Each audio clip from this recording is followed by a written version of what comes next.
Everything begins with a problem, and it is up to us to find a solution. When most people look at this Rubik's Cube, they think one of two things. Either I can solve it, or I can't solve it. But when I first looked at the Rubik's Cube, I thought, what if I was able to solve it? And so I twisted and turned, repeated my moves with no luck. But then I realized, hey, there's always the internet.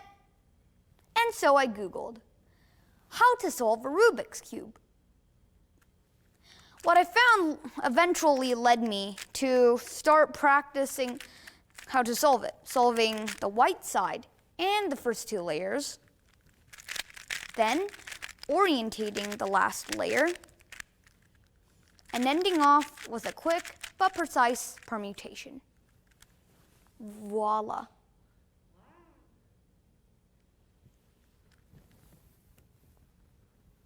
Today, I can solve the cube in about 30 seconds on average, with my personal best being 9 seconds. But it's not my ability to solve the cube at record speeds that is so special to me, rather the spark that started it all. Curiosity. It's the main reason we learn in the first place. And if we weren't so curious creatures, we wouldn't have made the inventions that keep us happy and healthy every day, like the light bulb. But as time progresses on and technology continues to distract us, perhaps we're becoming more and more comfortable with life and less curious?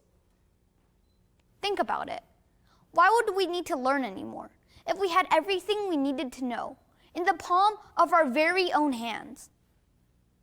But this attitude is dangerous and can lead to a less creative and less successful world. We need to bring curiosity into our lives so that we can continue growing, inventing, and discovering for the future. Let's first talk about what curiosity is, what it means to us, before finally learning how we can bring it about our everyday lives. Some people don't understand why solving the Rubik's Cube is so much fun. But that's the exact reason I do it. Because curiosity is all about wanting to learn and discover things you don't know yet.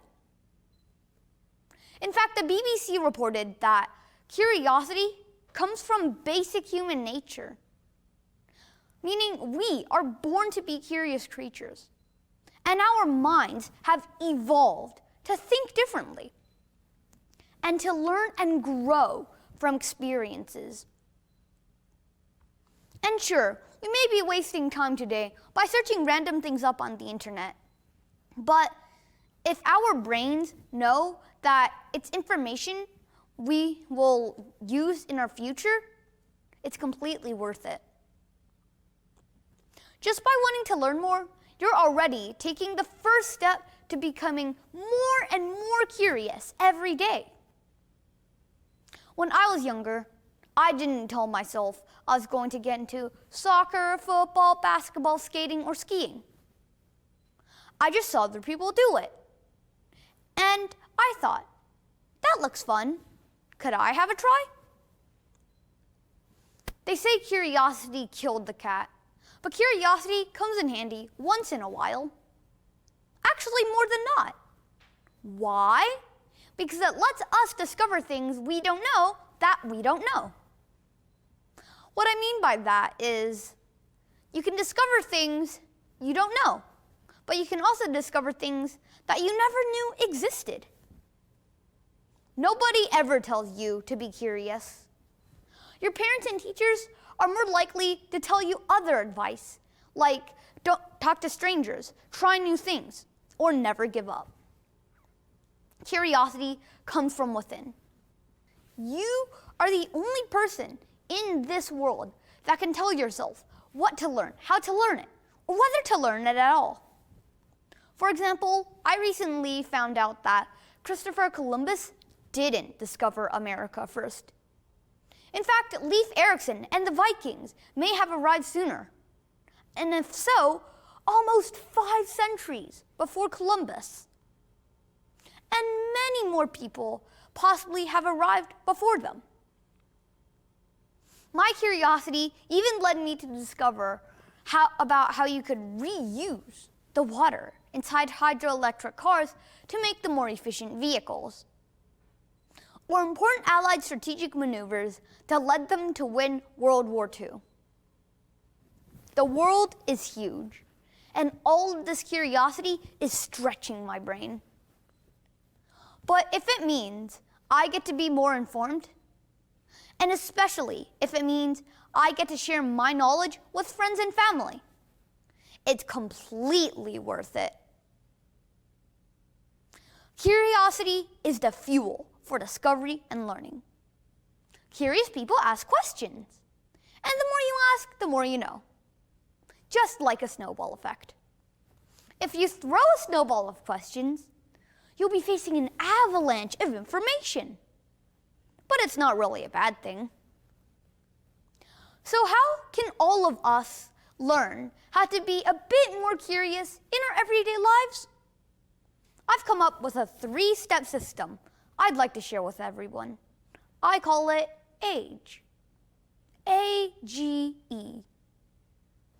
The first letter is A, for ask good questions, and in return, you'll get good answers.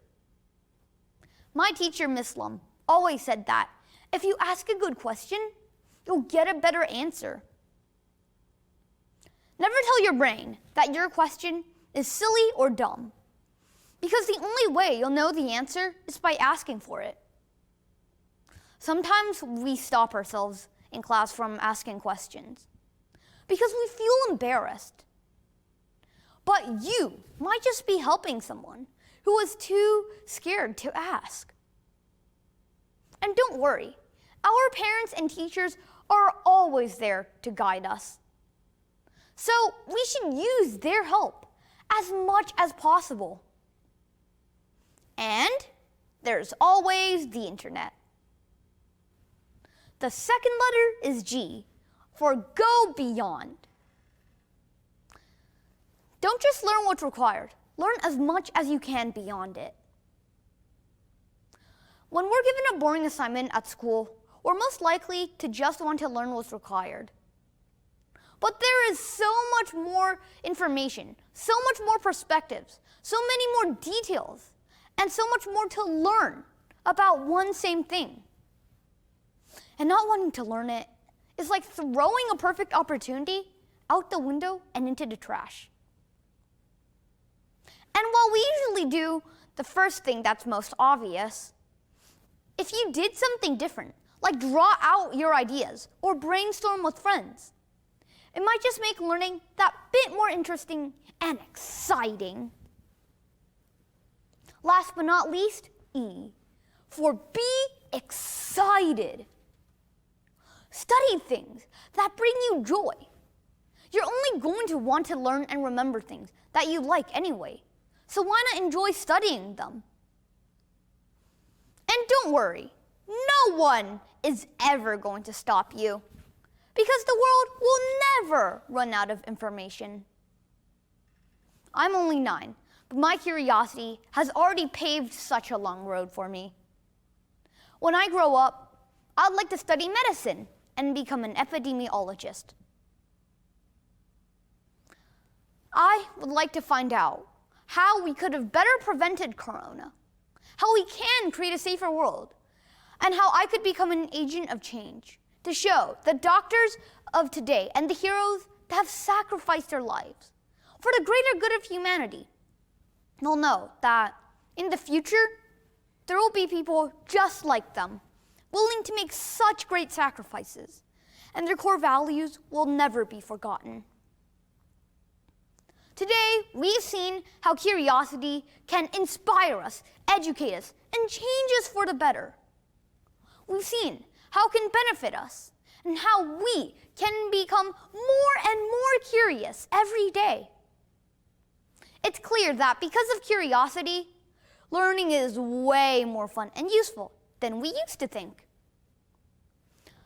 sometimes we forget to enjoy new discoveries. And that's when learning becomes challenging and boring. And so to jumpstart your curious mind, I challenge you to learn one new thing this week. Not because you have to, but because you want to. Pick up a new hobby. Learn how something works. Or even something fun, like how to solve a Rubik's Cube. The future belongs to those who are curious. Those who are not afraid to explore it, touch it, feel it, taste it, discover it, question it, and turn it inside out. Indeed, we learn more by looking for the answers to a question than learning the answers itself. And so today, ladies and gentlemen, boys and girls, I would like to leave you with a quote from Albert Einstein. The important thing is to not stop questioning. Curiosity has its own reason for existing. Thank you.